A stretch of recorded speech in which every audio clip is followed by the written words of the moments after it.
இப்போ ஒரு நல்ல விஷயம் என்ன அப்படின்னா, ஈவன் மதிப்பெண் குறைவாக எடுத்த மாணவர்களுக்கு வந்து திரும்பவும் எக்ஸாம்ஸ் எழுதுறதுக்கான ஆப்பர்ச்சுனிட்டியை வந்து சிபிஎஸ்இ போர்டு கொடுத்துருக்காங்க. அதனால் குறைவான மதிப்பெண் எடுத்த மாணவர்களும் அவங்களோட பெற்றோர்களும் வருத்தப்பட வேண்டிய அவசியமே கிடையாது. உடனடியாக மே மாதத்தில் எக்ஸாம்ஸ் எழுதி நல்ல மார்க்கை வந்து ஸ்கோர் பண்ணுறதுக்கு ட்ரை பண்ணலாம். இது வந்து ஃபஸ்ட் இன்ஃபர்மேஷன். அடுத்தது பார்த்திங்கன்னா, 10th முடித்த பிறகு நம்மளுடைய ஜேர்னி எப்படி இருக்க போகுது.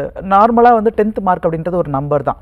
ஏன்னா +2 மார்க் மட்டும்தான் வந்து நம்ம அடுத்து என்ன கோர்ஸ் ஜாயின் பண்ண போகிறோம், அதுக்கான எலிஜிபிலிட்டியை க்ரியேட் பண்ணதா இல்லையா, மார்க் குறைவாயிடுச்சுன்னா நான் வந்து டொனேஷன் மாதிரி அதிகமாக பே பண்ண வேண்டியிருக்குமான்ற ஒரு அச்சத்தோடவே இருப்போம்.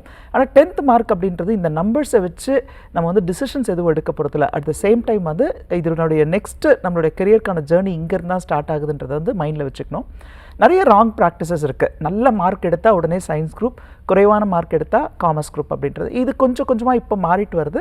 அதுலேயும் தமிழ்நாட்டில் குறிப்பாக பார்த்திங்கன்னா இந்த நிலை இன்னும் கொஞ்சம் மாறணும் அப்படின்றது என்னுடைய விருப்பம். அதிகப்படியான மதிப்பெண் எடுத்த மாணவர்களுக்கு கூட நம்ம கொடுக்குற அட்வைஸ் வந்து அவங்க விருப்பப்பட்ட கோர்ஸை படிக்கணும் அவங்க நினச்சாங்கன்னா கூட, இல்லை நீ வந்து நல்ல மார்க் எடுத்திருக்க, சயின்ஸ் குரூப் எடுத்தபடி மேக்ஸ் உனக்கு நல்லா வருது, 10th நீ வந்து 100லாம் எடுத்திருக்க அப்படின்னு அட்வைஸ் பண்ணுறோம்.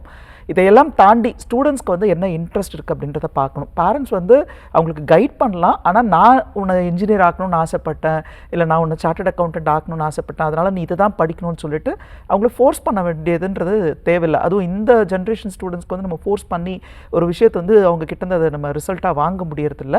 அதனால் ஃபஸ்ட்டு அவங்களுடைய இன்ட்ரெஸ்ட்டு, அதற்கு அப்பாற்பட்டு அவங்களுடைய எபிலிட்டி எப்படி இருக்குது அப்படின்றதை பார்க்கணும். இன்ஃபேக்ட் வந்து மாணவர்கள் ஆசைப்பட்டால் கூட அவங்களால அதை படிக்க முடியுதான்றதை வந்து ஆராயிறது அவங்களுடைய பெற்றோர்களுடைய அவங்களுடைய ஆசிரியர்களுடைய வேலையாக தான் இருக்குது. And apart from that career அவேர்னஸ்ன்றதையும் நம்ம பார்க்க வேண்டியிருக்கு. அதில் ரொம்ப முக்கியமாக பார்த்திங்கன்னா, இந்த கோர்ஸ் இப்போ ட்ரெண்டாக இருக்குது அதனால் படிக்கிறேன், இல்லை என்னுடைய வந்து சிப்ளிங்ஸ் படித்தாங்க, என்னுடைய அண்ணன் படித்தா நல்ல வேலை கிடச்சிது, அவங்க படித்த காலகட்டம் வேறவாக இருக்கும், இப்போ காலகட்டம் வேறவாக இருக்கும். அதே மாதிரி ஒவ்வொரு சமயத்துலேயும் ஒவ்வொரு படிப்புகளுக்குன்னு டிமாண்ட் இருக்குது. அதை முடிச்சுட்டு வரவங்களுடைய எண்ணிக்கை வந்து எப்படி இருக்குன்றதெல்லாம் பார்த்துட்டு தான் நம்ம அடுத்து என்ன படிக்க போகிறோன்றதை டிசைட் பண்ணணும். ஸோ நீங்கள் +1ல் கால் எடுத்து வைக்கும் பொழுது அடுத்து நீங்கள் என்ன படிக்க போகிறீங்க, உங்களுடைய கரியர் என்னவாக இருக்க போகுது, உங்களுடைய ஃப்யூச்சர் என்னவாக இருக்க போகுதுன்றதெல்லாம் பேஸ் பண்ணி தான் நீங்கள் ஒரு குரூப்பை வந்து சூஸ் பண்ணுறீங்கன்றதுனால எல்லா ஃபேக்டர்ஸையும் உங்களுடைய விருப்பம் ப்ளஸ் உங்களுடைய திறன், அது மட்டும் இல்லாமல் இப்போ டொமைனில் வந்து கரியருக்கான அவேர்னஸையும் தெரிஞ்சு வச்சுக்கிட்டு அதுக்கப்புறம் நீங்கள் ஒரு நல்ல கோர்ஸை சூஸ் பண்ணணுன்றதுக்கு என்னுடைய வாழ்த்துக்கள்.